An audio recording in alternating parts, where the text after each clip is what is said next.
بسم الله والصلاة والسلام على رسول الله. مرحبا بكم اليوم في وصفة جديدة. اليوم جبتكم تحلية الطبقات. كما عودتكم انايا توجور نبغي الشيكولا. اليوم جبتها لكم بالشيكولا بالكراميل. هنا الطبقة الأولى تاعي أنا درت الكراميل، الطبقة الثانية درت بالكو تاع الشيكولا.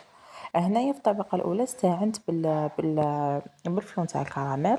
هنا عندي مغرف ونص مغرف ونص، مغرف تكون كبيرة تاع المايزينا، كذلك مغرف ونص، المغرف تكون كبيرة تاع السكر. هنايا عندي 500 مليلتر تاع الحليب. وهنايا عندي كيسموها، هنا عندي هذاك الفلون تاع نواره تاع 50 غرام، يعني اللي يجي في لتر، اللي يجي في نص لتر. هنا خلط كلش في النص في الكميه تاع الحليب، من بعد زيد الكميه تاع الحليب. يعني هنا على زدت السكر، هي كالي ما يبغيش يدير السكر ولا كالي يبغي يزيد بزاف سكر. هنا على جال المايزينا تاعي باش كي تلقى في ديك السموطيه درتها. هنايا بعد اللي قالت لي الكريمه تاعي، بعد اللي طيبتها وتقالت لي خليتها برد غير شويه باش كنديرها في الفيرين في الكؤوس هادو تاوعي ما يتهرسليش. هنايا درتها بعد اللي ذوبتها، بعد عفوا اللي ثقلتها هنا شويه. يعني هنا ما غاديش تثقلكم بزاف، نبغيها كيما هكا، ما تستعملوش المايزينا بزاف يعني، وماذا بيكم تنقصوا ماشي تزيدوا. يعني درت مور كبيره ونص هنا باش تجيكم يعني هكا طريه تتكل عادي. هنا بديت نعمر في الكؤوس تاوعي، هنايا غنديرهم في الثلاجه هكا تاعي يبردوا في نفس الوقت اللي نكون نحضر فيه في الكريمه تاعي الثانيه. يعني هنا غادي تبرد لكم بالراحه. هنا المقادير تاع الوصفه الثانيه، هنايا ما درتش فيها الفلو. هنا استعملت فيها الشيكولا. هنا عندي مغرف كبيره تاع كاكاو، عندي زوج مغارف كبار تاع السكر، عندي مغرف كبيره تاع المايزينا.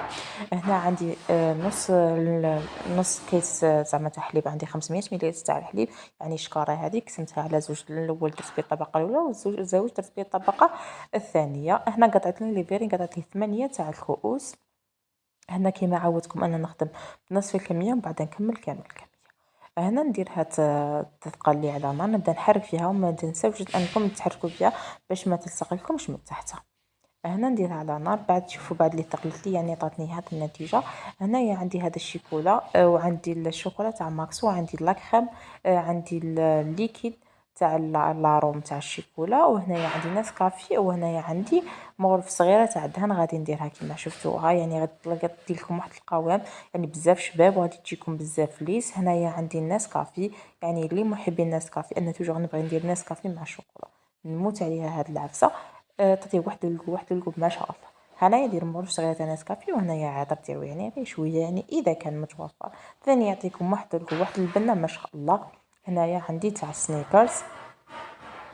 هنايا الشوكولا انا استعملت نوعين مختلفين، استعملت هذه اللي كانت عندي، واستعملت التاج اللي كانت عندي كذلك. هنايا درت 40 غرام من هذه، ومن هذيك درت 50 غرام. يعني نتوما تتحكموا في الكميه، يعني نتوما اللي يقولكم ديروا الشوكولا من 50 غرام وطلع.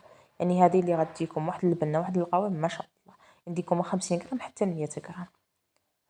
الا بغيتو تفرزوا يعني بين النوعين تاع الشوكولا، ولا بغيتو ديروا نوع واحد ديروا 100 غرام. هنا بعدها هاي من الشوكولا تاعي درتها عاونتينا، هذه هي 50 غرام ديجا في التاج تجي موزونه مكتوبه 50 غرام. هنا تكثروا عليها التحريك، هنايا ما غتخلوهاش يعني وهي سخونه، تبدو تحركوا فيها كما هكا، يعني هنا تكون تحريك متواصل. بعد الكؤوس تاعي اللي بردت لي كما راكم تشوفوا فيهم، ها هم انا استعملت لكم هنايا غير 5 بديت ندير بيهم. هنايا بعد اللي درت هذيك الطبقه الاولى نبدا ندير في الطبقه الثانيه غير بشويه. وهنا ماذا بكم تخبطوا الكاس وتديروا هذيك الطبقه ليس وما تزيدوش فوقها، يعني هكا باش تعطيكم واحد المنظر يعطيكم الشكل بزاف. هنا اللي يبغي يخلي كميه ويدير لها كريم شونتيي يعني باش يديكور بها من الفوق يدير. وانا كيما انا زينت بالكاطو تاع الماكسو، درت حبه قسمتها على زوج وزوقت بها من الفوق. يعني نتوما لكم اختيار في التزيين، تبغوا اللاكريم خفيف بها بالشوكولا باي حاجه تبغوا ديروا بها. هذه هي وصفه نهار اليوم، نتمنى الوصفه عجبتكم والى الملتقى ان شاء الله.